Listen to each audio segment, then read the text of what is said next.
Hello friends, स्वागत है आपका आपके अपने चैनल ज़िला क्लासेस में। तो फ्रेंड्स, ये बीएड फर्स्ट ईयर और सेकेंड ईयर में लेसन प्लान बनाने के लिए आता है।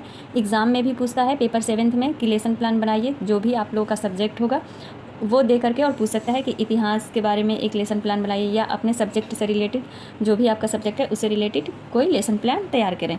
तो चलिए आज हम लोग लेसन प्लान बनाना सीखेंगे कि किस प्रकार से हम बना सकते हैं एग्ज़ाम में।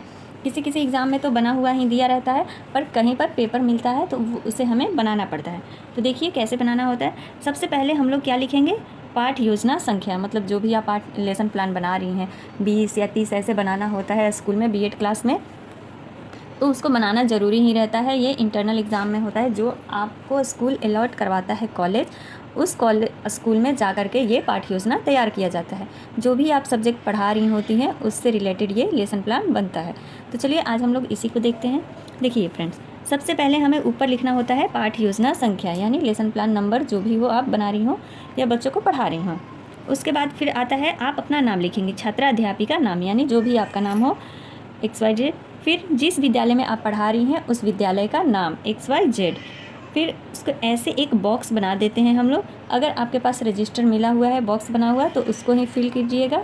देखिए अगर नहीं बना हुआ है तो उसमें ऐसे बनाना है 1 2 3 4 5 6 7 बॉक्स बना लेना है स्केल के द्वारा। सबसे पहले डालना है दिनांक, जिस दिनांक को आप पढ़ा रही हैं, फिर कक्षा, फिर खंड, विषय, उपविषय, आवर्त यानी समय, और अवधि यानी कौन से कितने मिनट का पढ़ा रही हैं। तो देखिए दिनांक में तो जिस दिनांक को आप पढ़ा रही हैं उस दिनांक को डालिएगा। कक्षा, जिस भी कक्षा को आप पढ़ा रही हैं, चाहे 8th को पढ़ा रही हैं, 6th को पढ़ा रही हैं, 7th को पढ़ा रही हैं। फिर खंड ABC होता है ना, सेक्शन बटा हुआ, तो उस प्रकार से विषय क्या, जैसे हिंदी पढ़ा रही हैं, समान विज्ञान पढ़ा रही हैं या गणित पढ़ा रही हैं, तो ये विषय में डाला जाएगा जो भी आप विषय पढ़ा रही हैं। उसके बाद आ गया उप विषय। अब उप विषय में आप क्या पढ़ा रही हैं, जैसे गद्य पढ़ा रही हैं, हिंदी में गद्य पढ़ा रही है या पद पढ़ा रही है, जो भी आप पढ़ा रही हैं वहाँ पर आपको यहाँ लिखना होता है। मैथ में भी सांख्यिकी हो गया, अलजेब्रा हो गया, बहुत सारा चीज़ रहता है, सरलीकरण हो गया, तो ये उप विषय में आएगा। और जैसे सामान्य विज्ञान में हम लोग सामाजिक विज्ञान में क्या पढ़ा रहे हैं, इतिहास पढ़ा रहे हैं, भूगोल पढ़ा रहे हैं, या सिविक्स नागरिक, ये सब क्या आता है, सामाजिक विज्ञान में आता है। तो यहाँ उप विषय में हम लोग उस विषय को लिख देंगे, जैसे मेरा इतिहास है, इतिहास। फिर आवर्त यानी कौन सी घंटी में आप पढ़ा रही हैं, जैसे फर्स्ट घंटी में आप जा रही हैं, सेकंड में जा रही हैं, थर्ड में जा रही हैं, जिस भी घंटी में पीरियड में आपका क्लास है उस क्लास को यहाँ पर लिख देंगे आवर्त सारणी में। उसके बाद है अवधि। अवधि कितने मिनट का, जैसे क्लास होता है, एक क्लास कितने मिनट का, 25 मिनट, 30 मिनट का, 35 मिनट का या 40 मिनट का, तो उसको हम लोग यहाँ डाल देंगे। तो इस प्रकार से ये सातों फिल कर लेना है। उसके बाद आता है प्रकरण यानी टॉपिक। तो टॉपिक आप क्या पढ़ा रही हैं, हिंदी पढ़ा रही है तो यहाँ पर हिंदी डाल देंगी, और जो भी चैप्टर आप पढ़ा रही हैं उसको आप ब्रैकेट करके डाल देंगी। तो मान लीजिए इतिहास में हम लोग जहांगीर पढ़ा रहे हैं, तो चलिए आज का प्रकरण क्या है, इतिहास, और क्या है टॉपिक, जहांगीर। देखिए उसके बाद फिर आता है सामान्य उद्देश्य लिखना होता है। पहले हो गया लेसन प्लान संख्या, फिर छात्राध्यापिका का नाम, विद्यालय का नाम, फिर जो 7 बॉक्स बनाएंगे उसको फिलअप करेंगे। उसके बाद प्रकरण, टॉपिक लिखेंगे, ये लाइन वाइज ही लिखना रहता है। फिर आता है सामान्य उद्देश्य। सामान्य उद्देश्य में हम लोग क्या लिखते हैं, 4 पॉइंट ही लिखना होता है। ये सभी विषय के लिए यही रहता है, बस वहाँ पर आप अपना विषय चेंज कर सकती हैं, जैसे हिंदी है, मैथ है, जो भी है आप वहाँ पर इसको चेंज कर सकती हैं। देखिए सामान्य उद्देश्य में क्या लिखेंगे, पहला पॉइंट, और इसी प्रकार से बनाना होता है जिससे कि ये सुंदर लगे और अच्छा दिखे। सामान्य उद्देश्य में विद्यार्थियों में इतिहास के प्रति रुचि उत्पन्न करना। फिर दूसरा टॉपिक क्या आ जाएगा कि विद्यार्थियों में एकाग्रता, आत्मविश्वास व आत्मनिर्भरता का भाव उत्पन्न करना। तीसरा है विद्यार्थियों की तर्क शक्ति, विचार शक्ति, कल्पना शक्ति आदि मानसिक शक्तियों का विकास करना। मतलब सामान्य उद्देश्य क्या है, यही तो हो सकता है कि विद्यार्थियों को जिस विषय को पढ़ा रहे हैं उसमें रुचि उनकी हो, उनका एकाग्र मन हो, विश्वास हो, आत्मनिर्भर भाव उत्पन्न करना, तथा उनके विचार शक्ति, कल्पना शक्ति आदि का विकास करना। चौथा है विद्यार्थियों को इतिहास तथ्यों का ज्ञान कराना और उनका व्यवहारिक उपयोग सिखाना, मतलब वो किस प्रकार से अपने व्यवहार में ला सकते हैं। ये तो था सामान्य उद्देश्य। अब आ जाता है दूसरा है विशिष्ट उद्देश्य। पहला क्या था, सामान्य उद्देश्य, दूसरा है विशिष्ट उद्देश्य।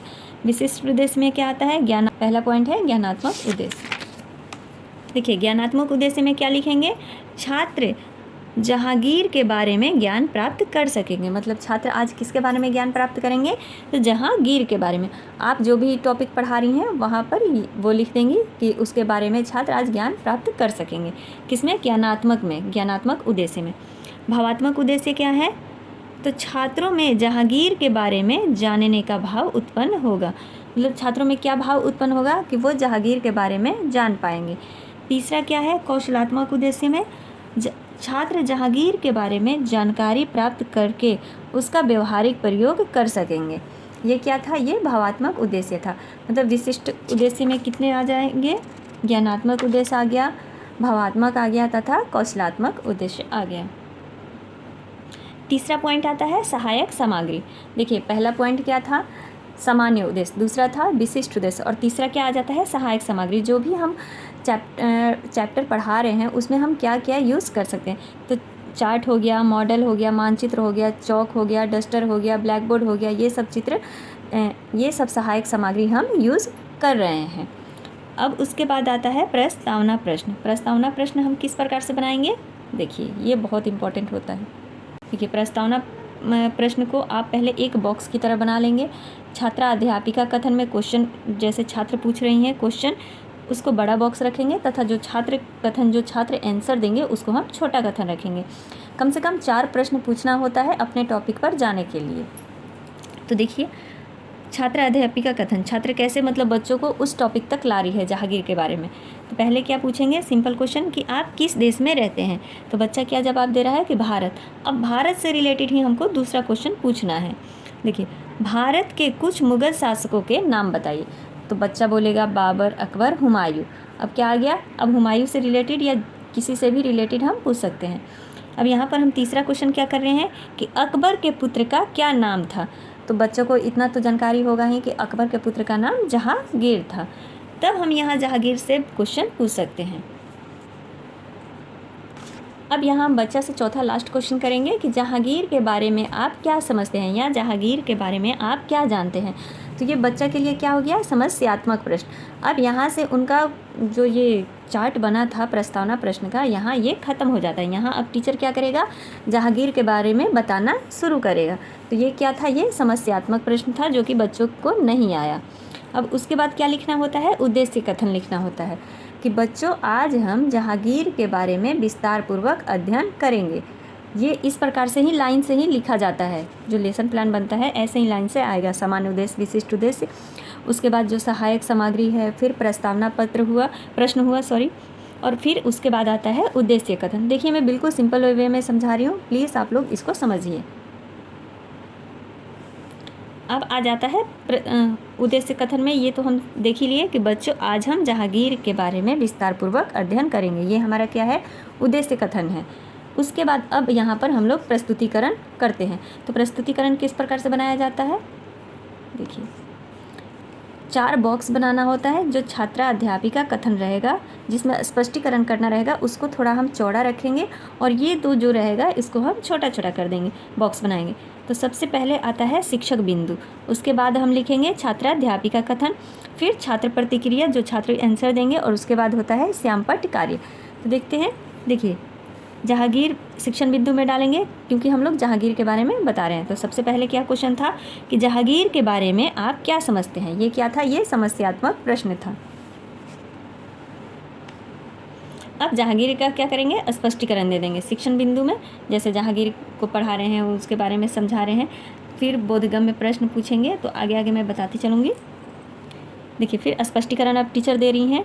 जहांगीर का जन्म 30 अगस्त 1569 ईस्वी को हुआ था। उनकी माता एक क्षत्रिय थी जो आमेर के राजा भारमल की पुत्री थी।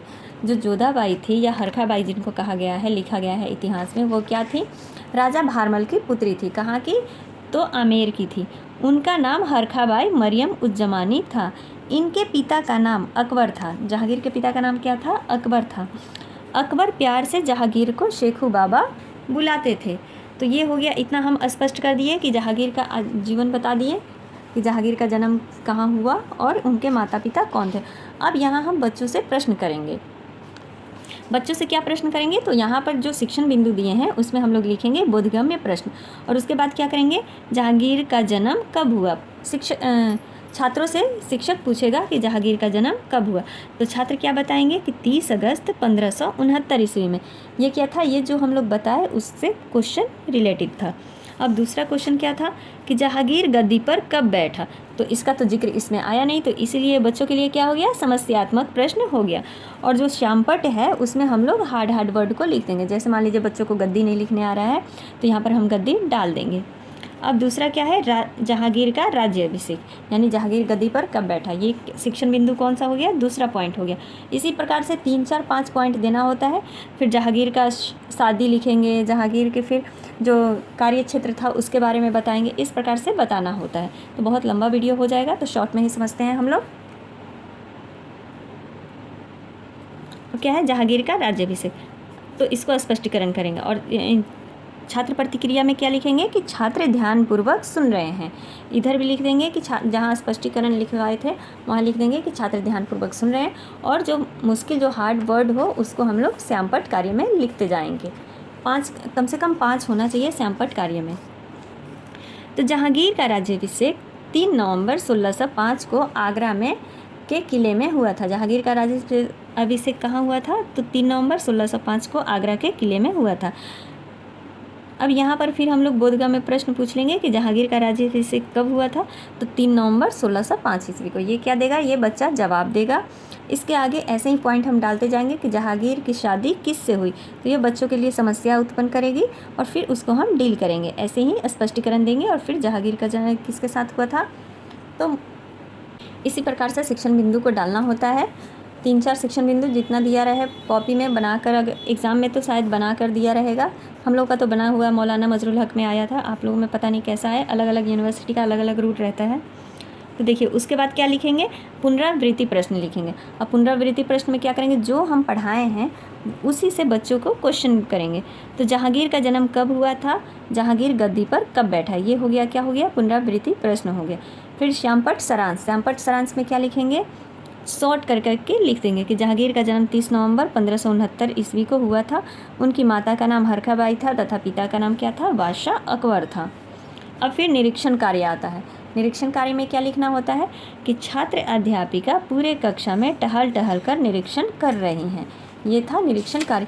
यही सेम टू सेम लिखना होता है, कुछ अलग नहीं लिखना होता है, बिल्कुल यही का, चाहे कोई भी आपका टॉपिक हो यही लिखना होता है।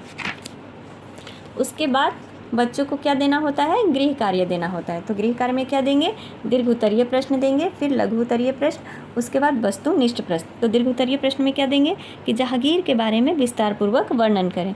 फिर आ जाता है लघु उत्तरीय प्रश्न कि जहांगीर की माता किसकी पुत्री थी, ये हो गया लघु उत्तरीय प्रश्न।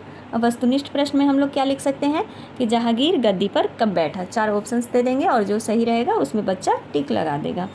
तो फ्रेंड्स ये था बिल्कुल इजी लैंग्वेज में लेसन प्लान। अगर आप लोगों को मेरी वीडियो पसंद आती है तो प्लीज़ लाइक शेयर सब्सक्राइब ज़रूर कर दीजिएगा। और किसी टॉपिक पर अगर आप लोग को वीडियो चाहिए तो उसका आप लोग जो भी टॉपिक चाहिए उसको आप लोग कमेंट्स में ज़रूर लिखिए जाए। मैं बिल्कुल आसान भाषा में आप लोगों के सामने वीडियो लाने की कोशिश करूँगी। तो वीडियो देखने के लिए आप सभी का धन्यवाद।